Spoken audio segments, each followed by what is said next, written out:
There are places on this earth where the air itself feels heavier, where the shadows linger a little too long, and where the past refuses to let go. These places hold secrets dark, forgotten secrets, that were meant to be buried but never were. Welcome to the world of the forgotten spirits. Tonight, we take you on a journey through one such place, a place where the walls whisper and the floors creak with the weight of unspoken horrors. This is not just a story, it's a chilling account of what lies hidden in the corners of our world, waiting for someone to stumble upon it. But be warned, once you hear this tale, you'll never look at an empty room the same way again. It all began with an old inn on the outskirts of a forgotten town. The locals called it the Ironwood Inn, named after the grove of trees that once surrounded it, their iron-like trunks casting long, foreboding shadows. The inn had stood there for over a century, abandoned for the last 50 years. But despite its dilapidated state, no one dared to approach it. They said it was cursed, a place where spirits roamed free, their tortured souls still clinging to the dark history buried within its walls. The story of the Ironwood Inn was one that the town kept alive through whispers. Everyone knew of the tragedy that took place there, yet no one spoke of it openly. It was said that the inn had once been a thriving place, a haven for travelers. But one winter's night, a family of 5 arrived at the inn, seeking shelter from the cold. They were never seen again. Some said they disappeared without a trace, while others claimed their bodies were found, twisted in unnatural ways, as though something or someone had contorted them in their final moments. For years, the inn sat vacant, left to the elements and the spirits that supposedly inhabited it. But it wasn't until recently that it caught the attention of 3 friends, Amelia, David, and Sarah. They were urban explorers, the kind of people who thrived on the thrill of discovering long-abandoned places and uncovering their hidden secrets. To them, the Ironwood Inn was the ultimate prize, a place steeped in mystery and superstition. It was Amelia who first suggested they go. She had heard about the inn from an old book of local ghost stories she had picked up at a second-hand shop. "Just think of the history," she had said, her eyes gleaming with excitement. "It's been abandoned for decades, and no one's dared to go near it. Who knows what we might find?"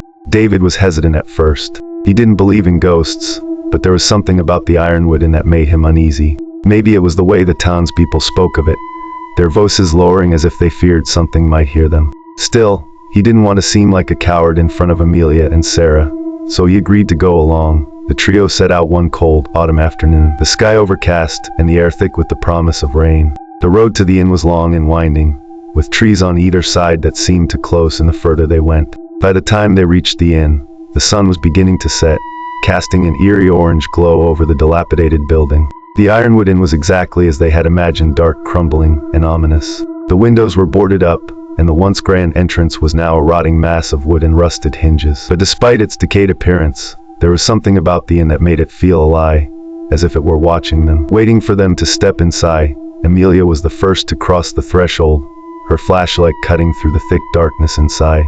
The air was cold, colder than it had been outside, and it smelled of mold and something else, something metallic. David and Sarah followed close behind, their footsteps echoing on the warped wooden floors. As they moved deeper into the inn, the silence became oppressive, the kind that made your ears ring. The only sound was the faint creaking of the floorboards beneath their feet and the occasional drip of water from the ceiling. They made their way to the grand staircase that led to the upper floors, its once polished banister now coated in dust and cobwebs. It was then that Amelia noticed something strange. There were footprints in the dust, fresh footprints. "Look," she whispered, pointing to the marks on the floor. They weren't their footprints, that much was clear. These were smaller, as though made by a child. But there was something else about them that made her blood run cold. The footprints didn't lead anywhere. They simply appeared in the middle of the floor, as if someone had stood there, watching, before disappearing into thin air. David laughed it off, trying to lighten the mood. "Maybe it's just some old tracks from before the place was sealed up," he said, though his voice lacked its usual confidence. But as they continued to explore, more strange things began to happen. Doors that had been firmly shut were suddenly wide open. The temperature would drop without warning, their breath visible in the dim light. And then there were the whisper, soft, barely audible, but they're like a distant conversation that seemed to come from the walls themselves. Sarah was the first to suggest they leave.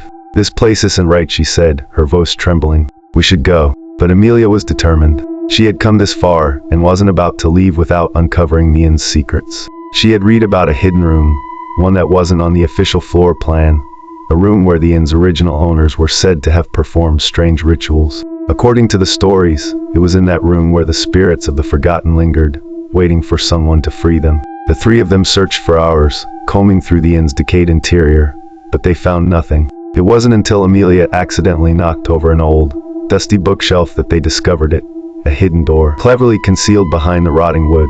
With a sense of both dread and excitement, they opened the door. The room beyond was small, no more than a few feet wide, but it was filled with strange markings on the walls, symbols that none of them recognized. In the center of the room was a large, circular table, and on it sat an old leather-bound book.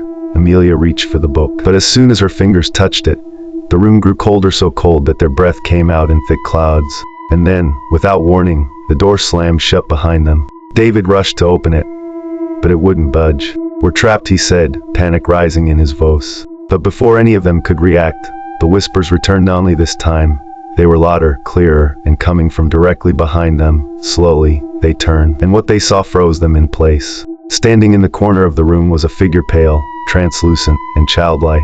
Eyes were dark, hollow pits, and its mouth hung open in a silent scream. It took a step toward them, its movements jerky and unnatural, as though it were being controlled by some unseen force. Amelia, David, and Sarah backed away, their hearts pounding in their chests. The figure took another step, and then another, until it was mere inches away. And then, in a voice that was not its own, it whispered, "You shouldn't have come here." The lights flickered, and the room seemed to close in on them. Panic surged through their veins, but before they could react, the figure reached out, its cold, skeletal fingers brushing against Amelia's arm. The moment its touch connected, everything went black.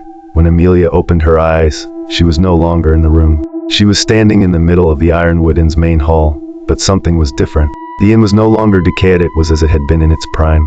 The chandelier above her head sparkled, and the smell of freshly baked bread filled the air. But there was no sign of David or Sarah. She was alone. A voice echoed through the empty hall, a voice she recognized. "You're one of us now." Amelia turned slowly, dread rising in her throat, and saw them forgotten spirits. Dozens of them, standing in the shadows, watching her, waiting, and then she realized the horrifying truth. She wasn't going anywhere.